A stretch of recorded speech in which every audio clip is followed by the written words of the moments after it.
Hey tankers, and welcome to World of Tanks with PR154, and today we're following Duminas of the Daddy clan in their premium tier 8 American heavy tank T34. This is a tank that I think has fallen out of the spotlight somewhat, and that's quite possibly been the case ever since the T26E5 Patriot came out. But there's some really cool features about this vehicle. You still have a very strong turret.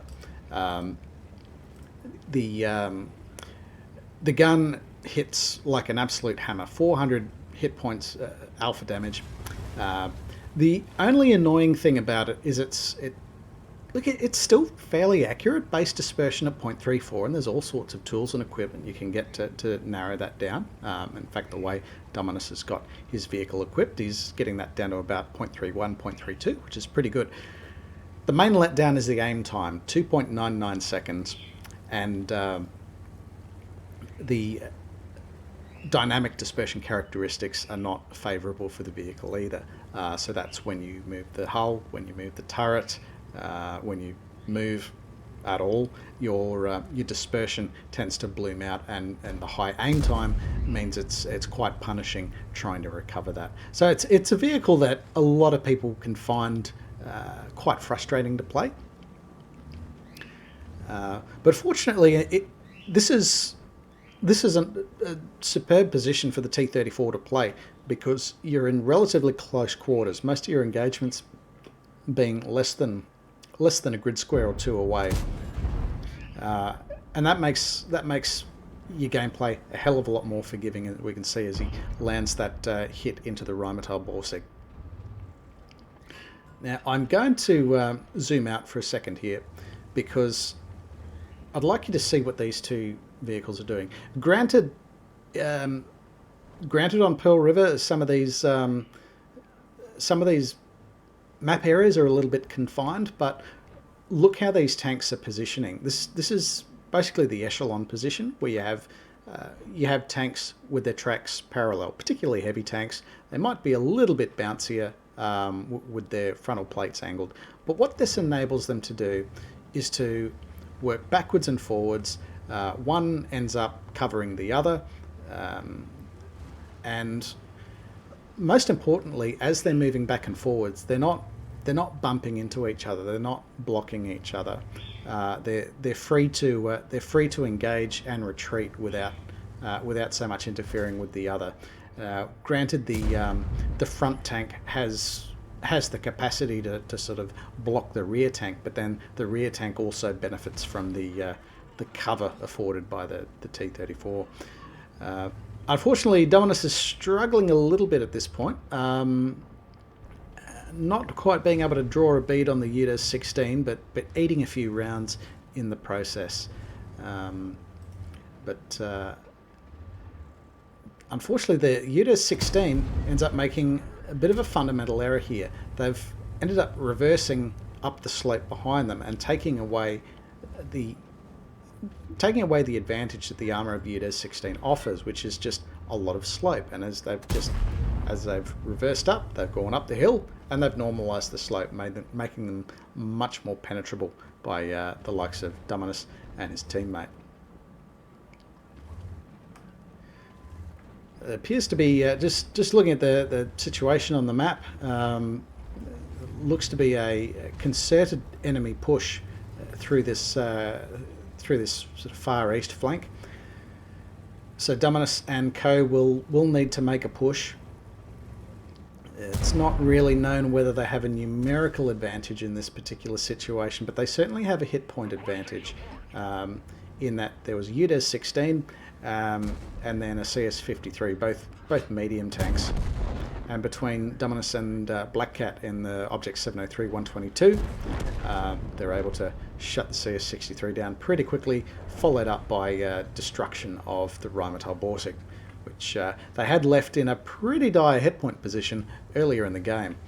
Now we can see that the VIII's been wrapped up between the Guard, the 703, and Duminas, and between the three of them, shut it down with absolute brutal efficiency. Unfortunately, that sort of efficiency has also been exercised by the enemy team on the far east flank here.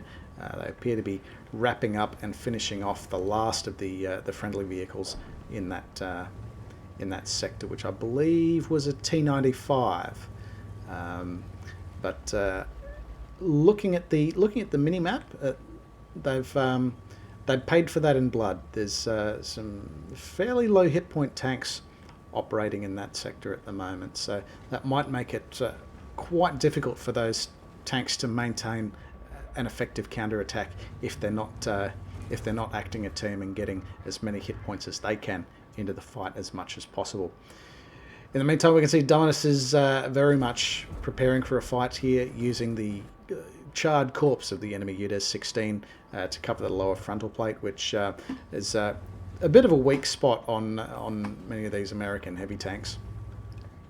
You can see the object 703-122 is covering the rear, but the first enemy to make an appearance is the VZ51 Tier 9 Czech heavy tank that's recently introduced. As it tears up the hill, you can see the 703-122 moving into support, flanking fire from the guard, catching the VZ51 on the cross, and the 703-122 pushing in to brawl with the VZ51. We can see that Duminas has left the VZ51 on a one-shottable position, and the 703-122 has been able to take advantage of that. In the meantime, their defenders creeped up behind them. Unfortunately, a little bit too late for the VZ51. They have caused Duminas to eat around, so Duminas can't take another one. So there's a bit of a brave poke on Duminas's part there, but in any case, it's had results, and they've been able to shut down the defender as well. This just leaves 2 enemy vehicles left in the game, and yeah, we were certainly a little bit worried earlier with the number of enemy vehicles that we had in this sector, but you could see that clearly that the teamwork pays off when the enemy was basically just dribbling their tanks into the fight one by one, and ending up in a 1v2 or a 1v3 each and every time.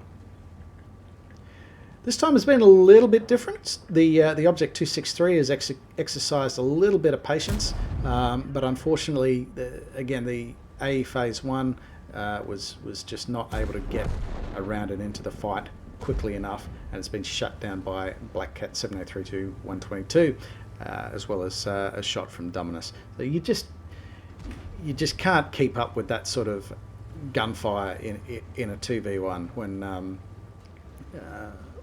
when you've got no cover available to you.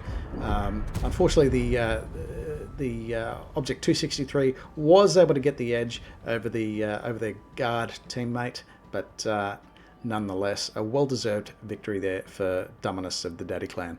Let's take a look at the results. So for their efforts, Duminas has picked up the Ace Mastery badge in the T34. That's the Tier 8 American heavy tank. It's a premium heavy tank, rather. Unfortunately, no Battle Heroes medals or Epic medals on this occasion, but has picked up the Duelist medal for destroying at least 2 enemy vehicles that have caused damage to them in turn, and the Fire for Effect medal, which is rightfully deserved with interest, with nearly 3,700 hit points of damage dealt to the enemy team, and taking 3 heads in the process. Worth noting as well, a lot of these vehicles that were damaged were a tier above, like the CS53, A Phase 1, VZ51, and the UDES-16, and so that all sort of feeds into an equation when you're bottom tiered that just gets you more and more XP. What that's done in Duminas's case is elevated them to top on the team by experience points. Duminas was just able to use that big 120mm gun to fantastic effect. 400 hit points per shot, 248mm of penetration. That's a hell of a lot better than T26 E5 Patriot. Why people are buying that instead of the T34, I'm not exactly sure, but if you can get over the whole dispersion and aim time thing, this clearly is a vehicle that can reward you. Special mention to Black Cat 0412 in the Object 4032, because they've come a close second by XP on the tree here, but just absolutely fantastic team play that was crucial to achieving this result. So well done to both of you. Looking at the detailed report, quite a good credit yield here as well. Duminas was playing quite efficiently there.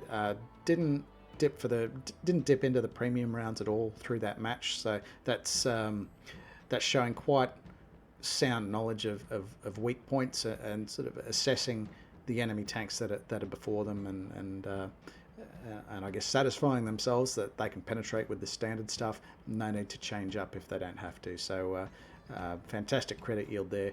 You'd be very happy with that. And if you've got a result that you're happy with, please reach out over Discord or any of the links below, and we'll do our best to feature you on the channel. In the meantime, take care out there.